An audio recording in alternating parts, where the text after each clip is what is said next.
शुरुआत होती है एक गहरी, ठंडी और खामोश रात से। साल है 1946। एक सुनसान सड़क, चारों तरफ अंधेरा, और उस अंधेरे के बीच खड़ी है एक कार। कार के अंदर बैठा है एक आदमी, एंडी डुफ्रेंस। उसका चेहरा शांत है, लेकिन उसकी आंखों में एक तूफान छिपा हुआ है। उसके हाथ में शराब की बोतल है और उसके पास रखी है एक बंदूक। दूर एक घर दिखाई देता है जिसकी खिड़कियों से हल्की रोशनी बाहर आ रही है। उस घर के अंदर है उसकी पत्नी, और वो अकेली नहीं है, उसके साथ है एक दूसरा आदमी। एंडी की नजरें उसी घर पर टिकी हुई हैं, जैसे वो सिर्फ देख नहीं रहा, वो उस पल को जी रहा है। धोखा, एक ऐसा एहसास जो इंसान को अंदर से तोड़ देता है। वो धीरे धीरे बंदूक उठाता है, उसे खोलता है और गोलियां भरना शुरू करता है। एक एक गोली धीरे, सावधानी से, जैसे वो कोई हथियार नहीं, अपना गुस्सा तैयार कर रहा हो। उसकी सांसें भारी हो रही हैं, दिल तेजी से धड़क रहा है, लेकिन उसके चेहरे पर कोई घबराहट नहीं है, बस खामोशी। और उस खामोशी के अंदर छिपा तूफान। उसके दिमाग में आवाजें गूंजती हैं, सब खत्म कर दें, उन्हें सजा दे या खुद को रोक ले। वो एक घूंट शराब पीता है और कार का दरवाजा खोलता है, धीरे धीरे बाहर निकलता है और उस घर की तरफ बढ़ता है। हर कदम भारी है, जैसे वो अपने ही फैसले की तरफ जा रहा हो। लेकिन हम ये नहीं देखते कि वो क्या करता है, क्योंकि कहानी अचानक बदल जाती है। कोर्ट रूम, अब एंडी वहां खड़ा है,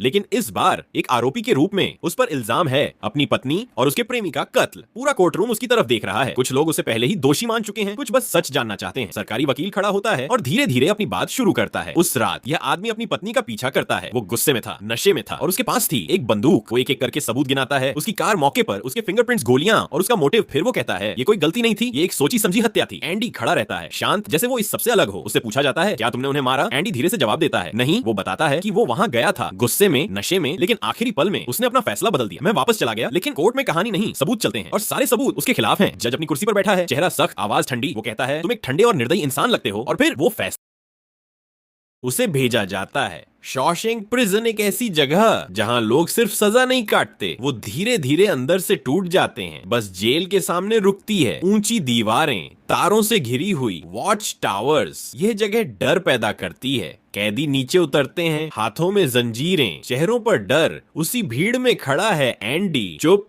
शांत और अलग। अंदर खड़े पुराने कैदी नए कैदियों को देखकर हंसते हैं, चिल्लाते हैं, मजाक उड़ाते हैं। उनके लिए यह एक खेल है। यहीं सामने आता है रेड। रेड इस जेल का सबसे समझदार कैदी है। वो कहता है अगर तुम्हें यहाँ कुछ चाहिए तो मेरे पास आना, क्योंकि मैं वो आदमी हूँ जो सब कुछ ला सकता है। रेड नए कैदियों को ध्यान से देखता है और उसकी नजर एंडी पर टिक जाती है। वो अपने दोस्तों से कहता है ये आदमी ज्यादा दिन नहीं टिकेगा, क्योंकि एंडी अलग है। ना डर दिखा रहा है, ना गुस्सा, बस खामोश है। और जेल में खामोश लोग जल्दी टूटते हैं। पहली रात हर कैदी के लिए सबसे मुश्किल होती है। जब सेल का दरवाजा बंद होता है, थक, तभी एहसास होता है अब जिंदगी बदल चुकी है। कुछ कैदी रोने लगते हैं, कुछ चिल्लाते हैं, कुछ खुद को संभाल नहीं पाते। रेड और उसके दोस्त बेटिंग लगाते हैं, सबसे पहले कौन टूटेगा। रेड कहता है एंडी। रात गहराती है, चीखें, आवाजें, डर, लेकिन एंडी की सेल से कोई आवाज नहीं आती। वो पूरी रात चुप रहता है। सुबह होती है, रेड को पता चलता है एंडी नहीं टूटा, और यहीं से कहानी बदलने लगती है। दिन गुजरते हैं, एंडी धीरे धीरे जेल की जिंदगी समझता है। लेकिन शॉशैंक आसान नहीं है। यहाँ कुछ कैदी ऐसे हैं जो दूसरों को परेशान करके खुद को ताकतवर समझते हैं। एंडी को भी कई बार परेशान किया जाता है, लेकिन वो हर बार चुप रहता है, ना लड़ता है, ना झुकता है, बस सहता है। एक दिन एंडी रेड के पास आता है, धीरे से कहता है मुझे एक चीज चाहिए। रेड पूछता है क्या? एंडी कहता है एक छोटा सा हथौड़ा। रेड हंसता है, तुम उससे क्या करोगे? एंडी जवाब देता है पत्थर काटने के लिए। रेड को ये अजीब लगता है, लेकिन वो उसे वो हथौड़ा दिला देता है। उसे नहीं पता यही छोटी सी चीज आगे चलकर सब बदल देगी। धीरे धीरे एंडी जेल के अंदर काम करने लगता है। वो ज्यादा बोलता नहीं, लेकिन सब कुछ ऑब्जर्व करता है। एक दिन गार्ड्स पैसों को लेकर बात कर रहे होते हैं, टैक्स की प्रॉब्लम। एंडी अचानक बोलता है मैं मदद कर सकता हूँ। गार्ड्स पहले गुस्सा होते हैं, लेकिन एंडी उन्हें समझाता है और उनका पैसा बचा देता है। उस दिन के बाद सब कुछ बदल जाता है। अब एंडी एक जरूरी आदमी बन चुका है। गार्ड्स उसे अलग नजर से देखने लगते हैं। रेड भी अब उसे समझने लगता है। रेड सोचता है ये आदमी अलग है, ये सिर्फ जी नहीं रहा, ये कुछ कर रहा है। एंडी धीरे धीरे जेल के अंदर अपनी जगह बना रहा है, लेकिन उसके दिमाग में क्या चल रहा है ये अभी भी कोई नहीं जानता। एंडी डुफ्रेजन, एक ऐसा इंसान जो जेल में आकर भी टूटा नहीं, बल्कि धीरे धीरे उसने शॉशैंक के अंदर अपनी एक अलग दुनिया बना ली। लेकिन अब कहानी अपने सबसे अहम मोड़ पर पहुंचने वाली है। समय बीत चुका है, कई साल गुजर चुके हैं। एंडी अब सिर्फ एक कैदी नहीं, वो वार्डन का सबसे भरोसेमंद आदमी बन चुका है। वो उसके इलीगल पैसों का हिसाब रखता है, फेक अकाउंट्स बनाता है, और इस सब के बीच वो हर चीज बहुत ध्यान से देख रहा है। जैसे वो सिर्फ काम नहीं कर रहा, कुछ सीख रहा है, कुछ समझ रहा है। लेकिन शॉशैंक के अंदर एक नई एंट्री होती है।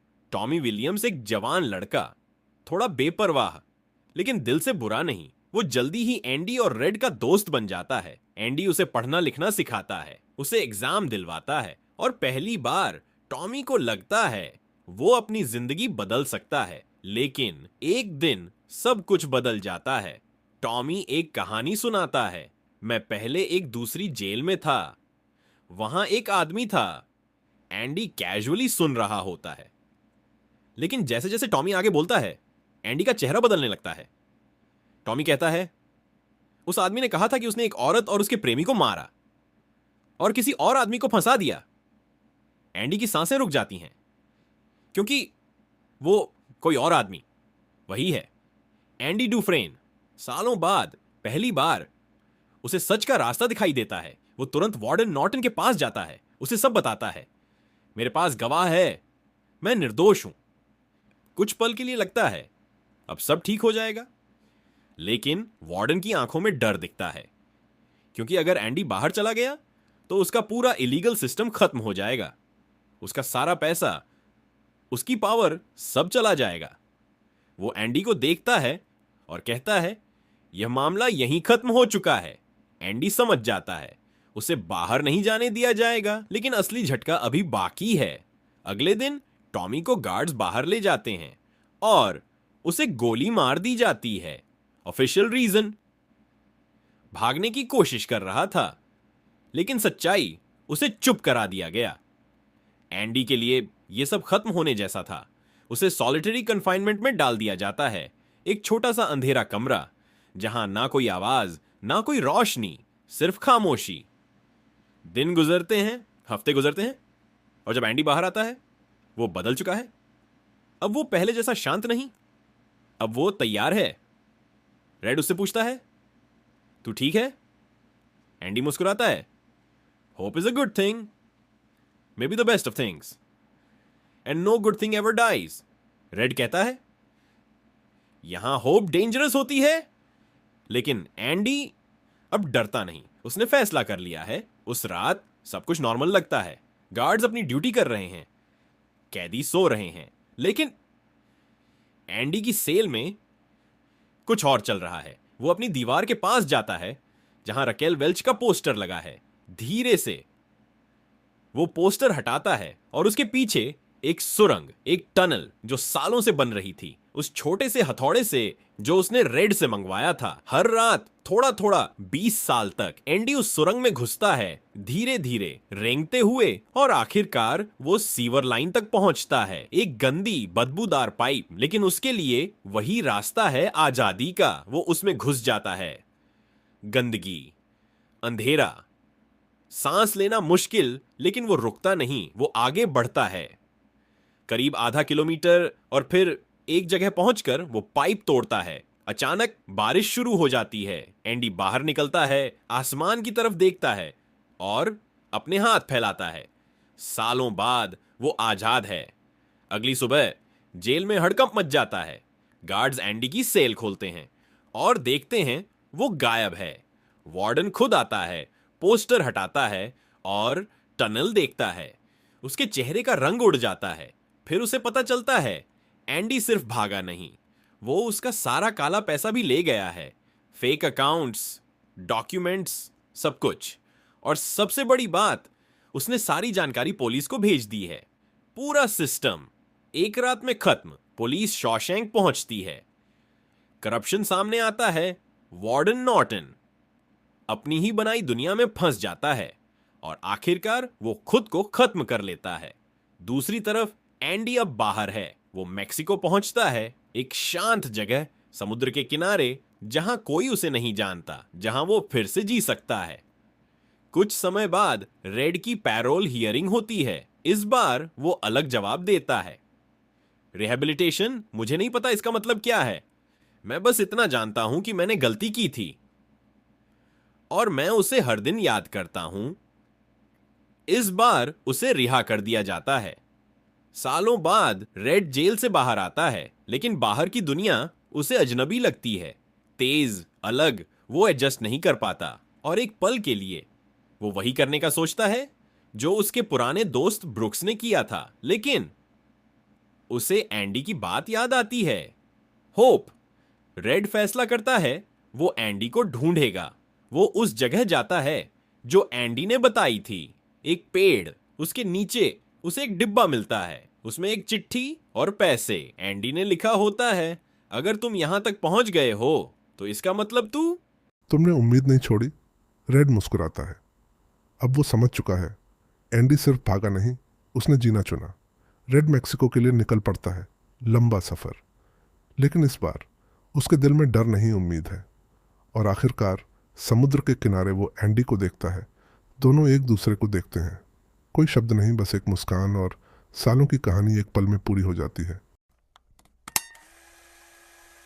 कुछ लोग जेल में भी टूट जाते हैं और कुछ जेल में रहकर भी आज़ाद हो जाते हैं।